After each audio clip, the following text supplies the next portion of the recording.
Page number 141 continued. His habitual recklessness had suddenly turned to unscrupulousness because his good conscience sought to defend the kindliness of his master. So he avoided the regular entrance.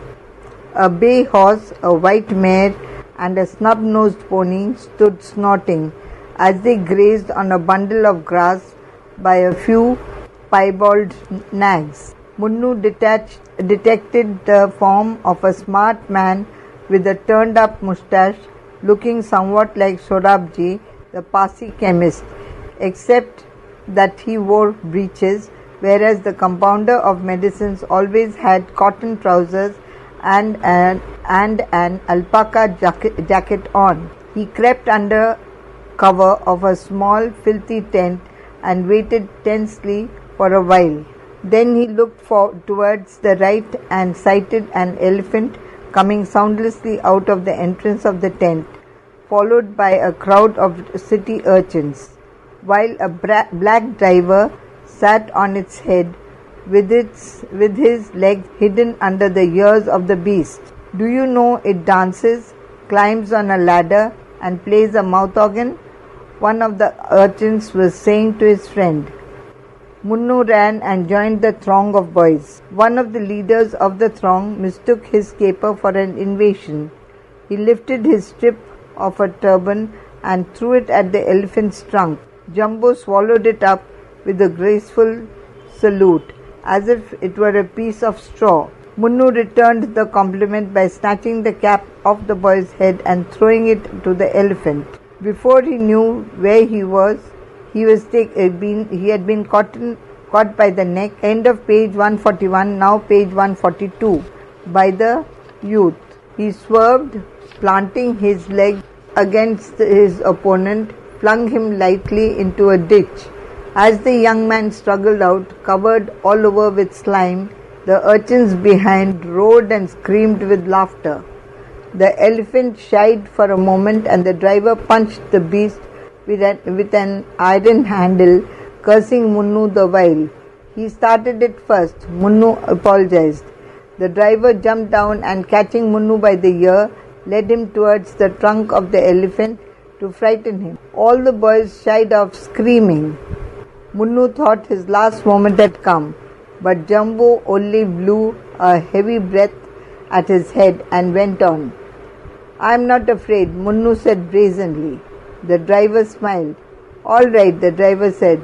Go and call that grass cutter who is going on the road with a bundle of grass on his head. Munnu was only too willing to oblige, for he knew that if he came back with the grass cutter, he would get free access to the circus ground where people were not admitted without a pass. He ran for the grass cutter. He caught him at the entrance of the theatre stables and brought him back. I want to see the tamasha, he said to the elephant driver, cutting favor with a humble smile, when the man had brought the grass. Go away, the driver said casually. Look, Munnu insisted, I did that work for you. The man was walking away towards the back of the tent. Munnu followed slightly behind. Look, I did that work for you, he repeated as they got well behind the tent. Don't pester me, snapped the elephant driver. Sit down there, anywhere, and see through the hole in the canopy. And he walked away. Munnu looked for a hole in the canopy. There did not seem to be one at first place. He tried to lift it from a side. Don't do that, the elephant driver's voice came sharp in his ear.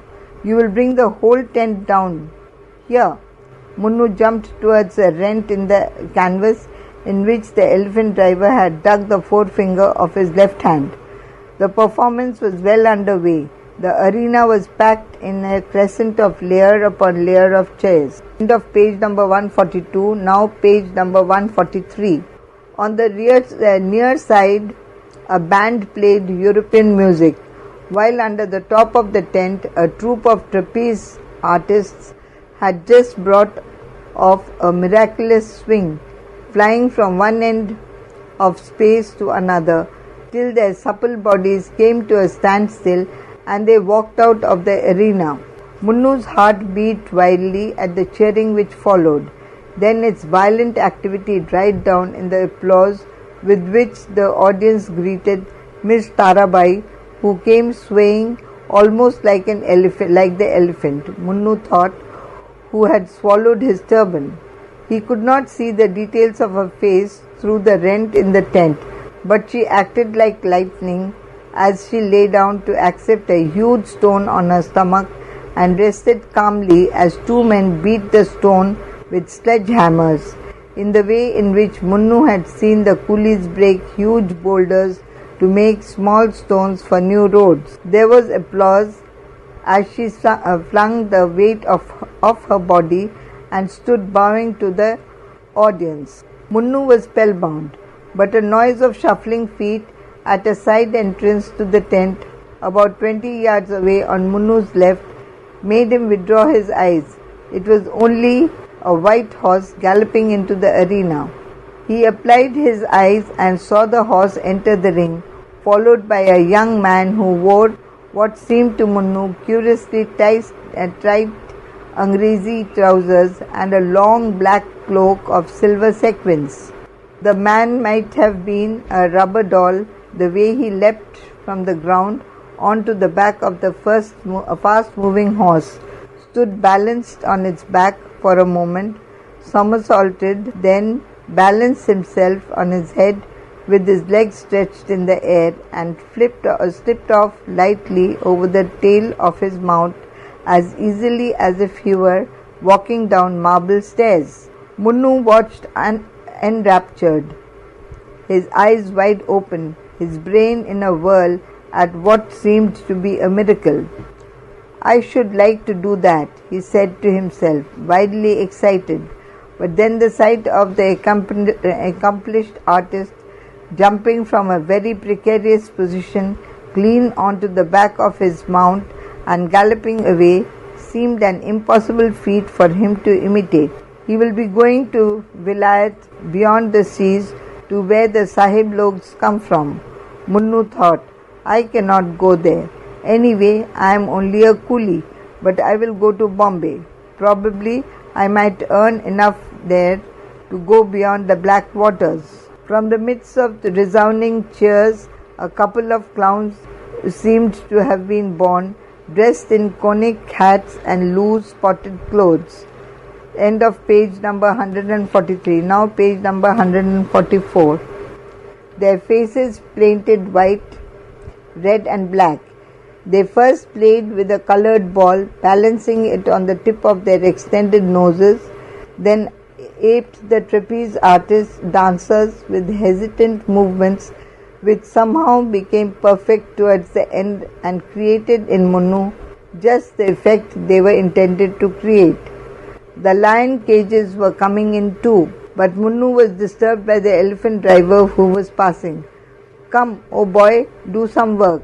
Help me to carry these buckets of water. You have seen enough of the circus now." It was hard for Munnu to tear himself away, but he felt that he owed the whole treat to the elephant driver and could not refuse to help. He rose limply from where he had crouched and followed the man. "Surely an elephant drinks more than a bucketful of water," Munnu said, shrinking from the prospect of having to carry too many buckets. "Yes, but I am only washing his buttocks clean," replied the driver.